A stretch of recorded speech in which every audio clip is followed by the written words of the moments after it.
2026-এর SIR voter লিস্টে যাদের নাম সম্পূর্ণ ডিলিট হয়ে গেছে তাদের এখন আপনার আগের ভিডিওতে নিশ্চয়ই দেখেছেন বিএলও বা ইআরওর সাথে কন্ট্যাক্ট করতে হবে। এবার আপনার এলাকার বিএলও বা ইআরও আপনার যে ডিস্ট্রিক্টের বা যে এলাকার আছে তাদের নাম্বার কি করে বার করবেন বা তাদের সাথে কীভাবে যোগাযোগ করবেন, যার জন্য আপনাকে সবার প্রথমে ভোটারের ওয়েবসাইটে যেতে হবে।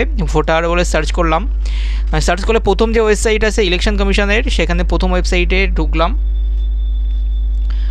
ঢোকার পরে আপনার যদি এখানে লগ ইন থাকে ভালো, যদি না থাকে আপনার নাম মোবাইল নাম্বার দিয়ে লগ ইন করে নেবেন। লগ ইন করার মধ্যে আপনি এখানে একটা অপশান পেয়ে যাবেন, দেখুন বুকে কল উইথ বিএলও, মানে বিএলওকে আপনার কল রিকোয়েস্ট করার জন্য কীভাবে প্রসেস করতে হবে। দেখুন বুকে কল উইথ বিএলওতে ক্লিক করতে হবে। ক্লিক করার পরে আপনি চাইলে আপনার এপিক নাম্বার দিয়ে সার্চ করতে পারেন, কিংবা রেফারেন্স নাম্বার যদি কিছু থেকে থাকে বা আদার্স। আপনার যেহেতু যদি নাম ডিলিট হয়ে থাকে সেক্ষেত্রে আপনার এখানে এপিক নাম্বার দিলে কিছুই আসবে না।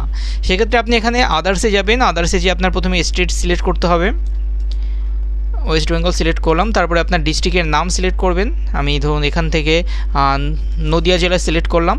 তারপরে আপনার বিধানসভা কেন্দ্রের নাম, সেখান থেকে আমি এখান থেকে একটা নবদ্বীপ সিলেক্ট করলাম। করার পরে এখানে আপনার পার্ট নাম্বার আসবে, একটু ওয়েট করবেন, সার্ভারে এখন অনেক স্লো চলছে।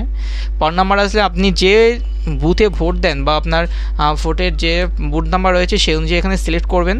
আমি এখানে আরসিবি সরস্বতী মন্দির সিলেক্ট করলাম। করার পরে দেখুন আপনার এলাকার যে বিএলও আছেন তার নাম অটোমেটিক চলে আসবে। নাম এসে গেলে আপনি এখানে আপনার নামটি এন্ট্রি করবেন। এখানে ধরুন আমি লিখলাম SUMIT। নাম দেওয়ার পরে নিচে আপনার মোবাইল নাম্বারটা দিয়ে দেবেন। আপনার যে নাম্বারে আপনি কল রিকোয়েস্ট করতে চাইছেন সেই নাম্বারটা এখানে দিয়ে দেবেন, 8101568407। আপনার নাম্বার দিয়ে দেওয়ার পরে সেন্ড ওটিপিতে ক্লিক করবেন। ক্লিক করলে আপনার এখানে অলরেডি দেখিয়ে দিয়েছে does this mobile number no belong your family member, অর্থাৎ এই নাম্বারটি কোনো ফ্যামিলি মেম্বারের সাথে যুক্ত নেই। আপনি চাইলে আপনার ফ্যামিলি মেম্বারের সাথে যে নাম্বার লিঙ্ক আছে সেই নাম্বার দিতে পারেন, অথবা যে কোনো একটা নাম্বার বসিয়ে আপনার ওখান থেকে নো করে দেবেন। দিয়ে এখানে ওটিপিতে ক্লিক করবেন। আপনার নাম্বারে যে ওটিপি আসবে সেটাতে বসিয়ে এখানে কল রিকোয়েস্ট করলে আপনার যদি ছুটির দিন থাকে তাহলে 1-2 দিনের পরেই, মানে অর্থাৎ 1-2 দিন ওয়ার্কিং ডের মধ্যে বিএলও আপনাকে কন্ট্যাক্ট করে নেবে।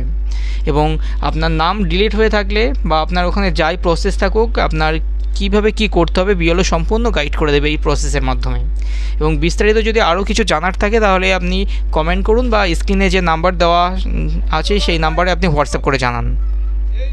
আর এসআইয়ের মতো সমস্ত কিছু সবার প্রথমে আপডেট পেতে এবং চাকরির বিষয়ে সমস্ত তথ্য ইনফরমেশান পেতে এখনই এই চ্যানেলটিকে সাবস্ক্রাইব করুন।